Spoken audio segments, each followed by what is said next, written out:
এখন রবিবারগুলো কেমনভাবে কাটাই বলুন তো, অনেকটা বেলা করে উঠি, তারপরে ল্যাদ খেয়ে এদিক ওদিক করে ছাদে গিয়ে ঘোরাফেরা করে কোনটা কি করছি না করছি এই করতে করতে খাওয়া হয়ে যায় অনেক দেরি, এক্সট্রা কাজ করতে গিয়ে দেরি হয়ে যায়, এইরকমভাবে চলে।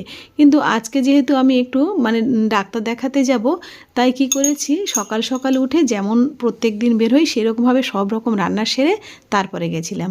রান্নার মধ্যে আমি থালাতে শেয়ার করছি, দেখুন থালা তো প্রায় শেয়ার করা হয় না, টিফিন বক্স শেয়ার করছি।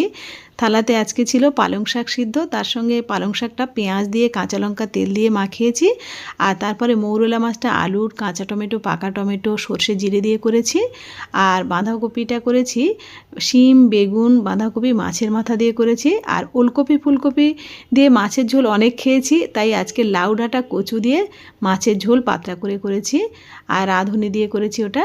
আর সবশেষে নিয়ে নিলাম মোয়া আর বরফি। কেমন লেগেছে থালাটা? যদি ভালো লাগে সাবস্ক্রাইব লাইক করতে ভুলবেন না।